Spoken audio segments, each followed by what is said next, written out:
Jerusalem post की report साफ बता रही है कि ओमान में एटमी डील खतरे में है।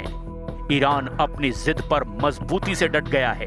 अमेरिका उसकी गर्दन मरोड़ने की कोशिश कर रहा है, जिसकी वजह से खाड़ी में हथियारों के गोदाम खुल गए हैं। ट्रंप ने अपने जंगी बेड़ों के इंजन ऑन कर दिए हैं। ईरान ने मिसाइलों के बेस के वीडियो दिखाने भी शुरू कर दिए हैं। इजराइल इन दोनों से ज्यादा भड़का हुआ है। यानी युद्ध का यलगार हो चुका है। अब की बार हमलों में सभी हदें पार होनी तय है, क्योंकि ईरान अपने वजूद के लिए लड़ेगा, अमेरिका अपने गुमान के लिए लड़ेगा और इजराइल सबसे बड़े दुश्मन के सफाई के लिए युद्ध में उतरेगा। ये युद्ध ईरान का अमेरिका और इजराइल के बारूदी हथियारों से नहीं, इस बार ईरान ने परमाणु धमाकों का बंदोबस्त कर लिया है। ईरान ने अपने एस्फान एटमी अड्डे के सारे गेट सील कर दिए हैं। एस्फान न्यूक्लियर साइट के टनल एंट्रेंस को कंक्रीट से भर दिया है।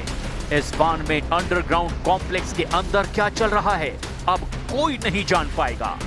तो क्या एस्फान से यूरेनियम, नातान्ज और फोर्डो शिफ्ट हो रहा है? क्या एस्फान में खामनेई की रॉकेट फोर्स सीक्रेट बम टेस्ट करने वाली है? ईरान के पास एटम बम है, ये सिर्फ सुप्रीम लीडर खामनेई बता सकते हैं, लेकिन ईरान के पास एटम बम बनाने के सारे साधन हैं, ये तो दुनिया जानती ही है। ईरान ने ओमान न्यूक्लियर डील में ट्रंप से साफ कह दिया है कि वो परमाणु हथियारों का ईंधन यानी यूरेनियम संवर्धन पर रोक नहीं लगाने वाले हैं। ईरान ने ये भी शर्त रखी है कि उस पर लगे सभी इंटरनेशनल बैन फौरन हटाए जाएं। राष्ट्रपति पेजेश्कियान ने ओमान डील में ट्रंप से बराबरी का दर्जा देने की भी डिमांड की है।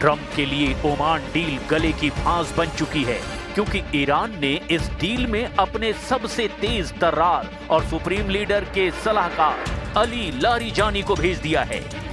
अली लारिजानी की एंट्री के बाद से हालात तेजी से बदलने लगे हैं।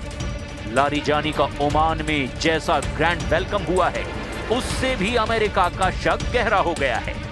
अली लारिजानी ईरान की सुप्रीम नेशनल सिक्योरिटी काउंसिल के चीफ हैं। इससे भी ज्यादा खास बात यह है कि सिक्योरिटी काउंसिल में उन्हें सुप्रीम लीडर अली खामनेई का प्रतिनिधि माना जाता है।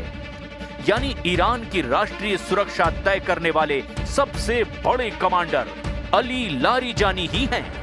लारिजानी के पास ईरान के न्यूक्लियर प्रोग्राम की मास्टर की होने के भी दावे किए जाते हैं।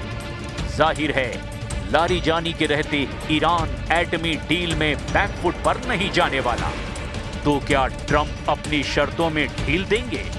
क्या ईरान से युद्ध टालने के लिए सुपर पावर इजराइल को नाराज कर सकता है? इसका डर नेतन्याहू को सताने लगा है। ट्रंप से मीटिंग फाइनल होने के बाद नेतन्याहू एंग्री अवतार में दिखे हैं। नेतन्याहू ने ऐलान किया है कि अमेरिका ईरान की परमाणु डील में इजराइल की खींची रेड लाइन का ख्याल रखना होगा। पीएम नेतन्याहू ने ईरान को एक बार फिर खाड़ी में सबसे बड़ा खतरा बता डाला है।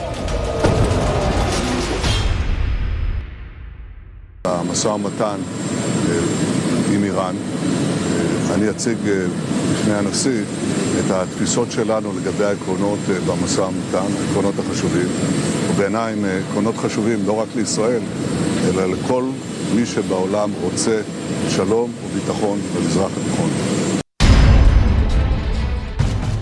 असल बात यह है कि इजराइल ट्रंप के रुख को भांप चुका है। प्रेसिडेंट ट्रंप ईरान पर हमले के लिए रेडी नहीं है, जबकि इजराइल इस बार आर पार का युद्ध चाहता है। मगर ट्रंप बार बार ईरान से एटमी डील की दुहाई देकर इस युद्ध को टाल रहे हैं। likewise had very good talks on Iran. Iran looks like it wants to make a deal very badly. We have to see what that deal is. But I think Iran looks like they want to make a deal very badly, as they should. Last time they decided maybe not to do it, but I think they probably feel differently. We'll see what the deal is. It'll be different than last time. सभी बयानों पर ध्यान देने पर ये बिल्कुल clear है कि ईरान अपने स्टैंड से टस से मस नहीं हो रहा। ईरान बातचीत के साथ युद्ध की पूरी तैयारी कर चुका है। ईरान को अपने हथियारों पर पूरा भरोसा है। अमेरिका को भी ईरान की मिसाइलों से डर लगने लगा है, खासकर उन सीक्रेट परमाणु अड्डों पर बने अंडरग्राउंड मिसाइल बेस से, जहां क्या चल रहा है ये किसी को अंदाजा नहीं। एस्फान एटमी साइट की सैटेलाइट तस्वीरों ने इस तिलिस्म को अब और ज्यादा उलझा दिया है। Institute for science and international security की वेबसाइट पर सैटेलाइट तस्वीरों से एस्फान के टनल नेटवर्क पर बड़ा खुलासा किया गया है।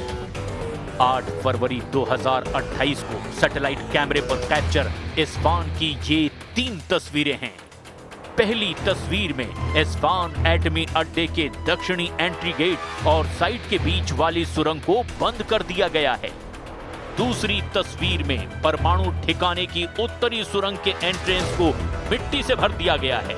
मैं लेबनान के कोला एरिया में हूं और आप देख सकते हैं कितनी तबाही हुई है। यहाँ वाली टनल के 3 एंट्री गेट मिट्टी से भरे हुए देखे जा सकते हैं। ईरान के परमाणु अड्डों पर आए नए अपडेट ने अब ट्रंप का दिमाग घुमा दिया है।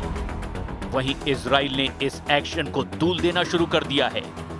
इजराइल की टेंशन ओमान डील में शामिल उसके तमाम दुश्मन हैं, जिनका ट्रंप पर अच्छा खासा असर माना जाता है। ओमान में अमेरिका और ईरान की न्यूक्लियर डील में ओमान के साथ तुर्की, कतर, सऊदी अरब और मिस्र अहम रोल निभा रहे हैं। इन सभी देशों से इजराइल की जानी दुश्मनी है। इजराइल मानता है कि उनके सभी दुश्मन देश ट्रंप को ट्रैप में फंसाकर उसका घाटा करवाना चाहते हैं। इसमें कोई शक नहीं कि मुस्लिम देश एटमी डील में ईरान को फायदा पहुंचाने की कोशिश कर रहे हैं। इसी वजह से ईरान ने अपनी शर्तों पर अब सख्त रुख अख्तियार कर लिया है। ट्रंप से परमाणु डील के लिए तैयार ईरान ने अपने मिसाइल प्रोग्राम पर किसी तरह समझौते से साफ मना कर दिया है। एटमी डील करने के लिए रेडी ईरान ने यूरेनियम संवर्धन रोकने से भी इनकार कर दिया है। ऐसे में ट्रंप को ईरान से एटमी डील में क्या मिलेगा? ईरान अगर एटमी हथियारों को बनाएगा तो उससे खतरा किसे है?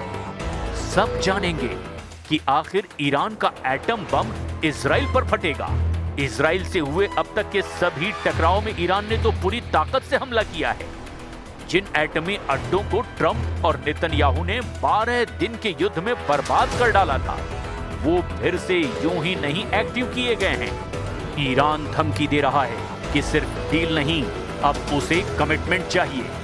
कमिटमेंट ये कि आगे कभी भी अब ईरान को धमकी की जरूरत कोई ना दिखाए।